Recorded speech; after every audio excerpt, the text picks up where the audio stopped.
comment est-ce que la dimension spirituelle qui est éternelle par rapport à la dimension physique influence la dimension physique sans que la dimension physique soit au courant qu'elle existe.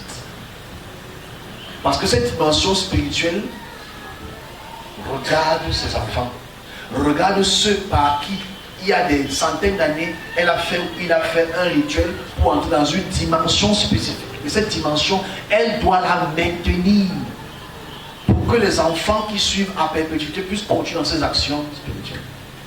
Donc, tous les ans, tous les mois, depuis 5 ans, depuis 100 ans, on part au village, on fait ça. C'est nos aïeux. L'immersion des eaux et la libation. Je prends le savant comme exemple pour expliquer ce que j'explique tout à l'heure. Aujourd'hui, on a des initiés savants qui entrent dans l'eau et qui nous sortent un message. On ne sait pas comment. On ne sait pas combien ils entrent dans l'eau là. Même si on les voit entrer dans l'eau. On les voit sortir secs. Je ne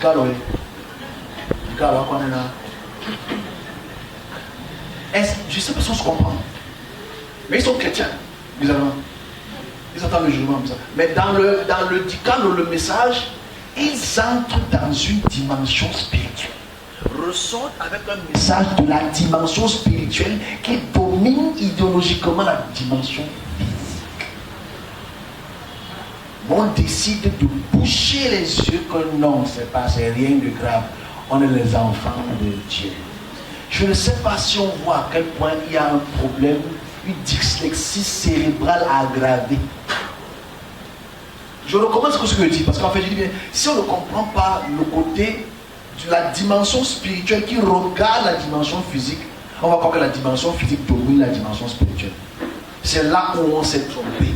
Parce que les rituels que nos savants vont faire aujourd'hui, je ne les gâte pas, parce que je n'ai pas le droit de les gâter. Mais je dis, ce qu'ils vont faire aujourd'hui, c'est, moi ils ont rien fait, hein, voilà, là maintenant ce n'est que la coquille. Mais des 3 humains qui sont nés d'une femme, mais qu'on ne connaît pas leurs caractéristiques initiales et initiatiques depuis leur naissance, avant leur naissance, qui sont des météros, c'est-à-dire ils ne sont pas des revenants, mais des gens qui ont cette initiation spirituelle, d'entrer dans la dimension spirituelle, de recevoir le message de la dimension spirituelle, de sortir avec le message de la dimension spirituelle, de donner ça aux hommes. Et c'est par cette dimension spirituelle qu'ils sont dirigés pendant un humain.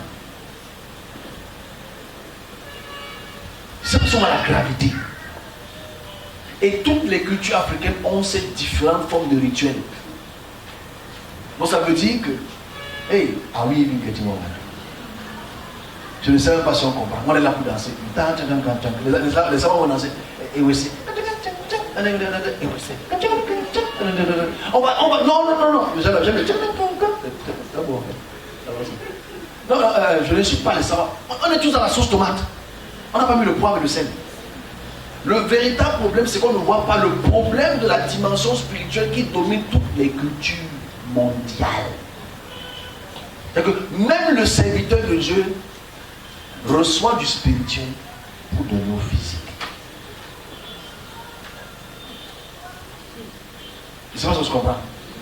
Même nous, les pasteurs, on part sur la montagne, fait 40 jours, 40 nuits pour que le décembre, si tu as payé ça, tiens. You pay tithe, offering, and semence because of the 2022 year of glory. Glory. Après, ce n'est jamais glory. C'est plutôt glory. Donc, la réalité est celle-ci. C'est qu'on ne voit pas à quel point la dimension. C'est que si on fait la fête, qu'on appelle la fête de nos frères américains, c'est le Mbouanou.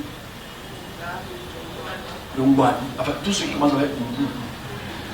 Donc, en réalité, c'est quoi? C'est qu'eux, ils font leur fête, mais ils ont leur dimension spirituelle par laquelle ils partent causer avec les morts.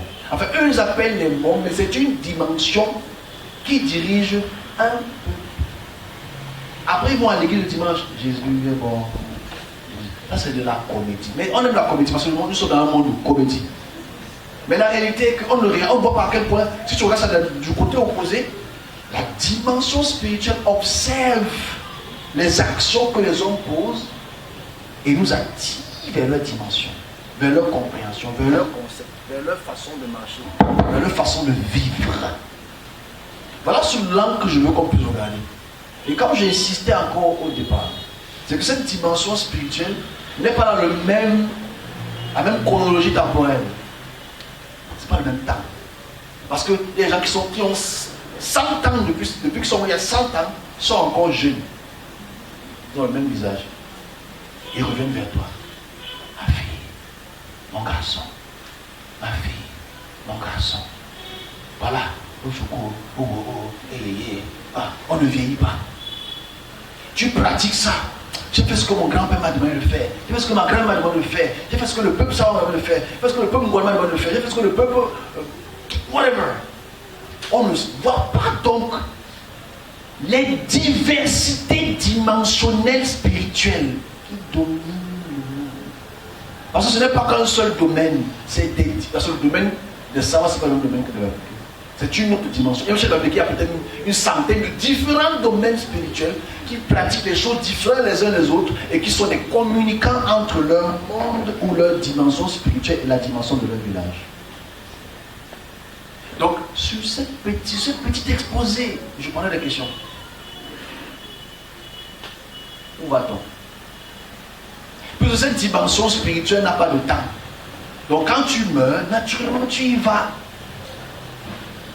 Mais est-ce que tu sais le nombre de temps, parce qu'il n'y a pas de jugement, qui va te permettre de vivre la vie qu'ils ont prévue pour toi pendant ce temps? Et que forcément, dans ce sens initiatique, si toi tu meurs, tu vas forcément venir vers tes propres petits-enfants.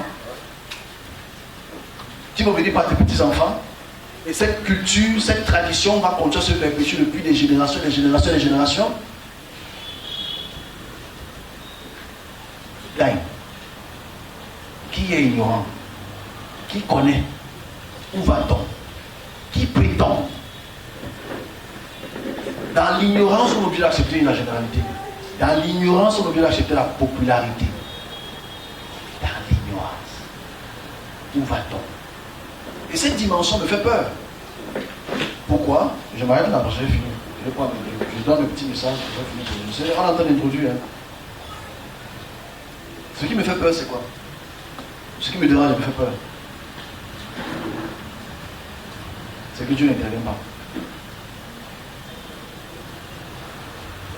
Pourquoi Dieu n'intervient pas? Bon, si il y a des chrétiens qui ont filmé, ils sont pas venus ce dimanche aussi. Voilà. Mais je dis, non, c'est pas. La vie continue. Ça ne va pas empêcher que tout ce que j'ai dit. Parce que les gens attendent l'intervention de Dieu. Désolé. On va chanter God intervention. Ça va arriver. Parce qu'on ne prend pas la peine de connaître la dimension spirituelle. On ne veut pas le considérer. Il n'y a aucun humain sur terre qui peut interférer la dimension spirituelle s'il n'est pas appelé à la dimension spirituelle. Donc, qui doit résoudre le problème? Je dis bien. Il n'y a aucun homme né d'une mère et d'un père. Pas d'un père et d'un père, ou d'une mère, mais d'un homme et une femme, qui ne peut interférer dans la dimension spirituelle si lui-même n'est pas spirituel, ou appelé dans la dimension spirituelle. Donc qui doit régler le problème? Qui doit vous informer?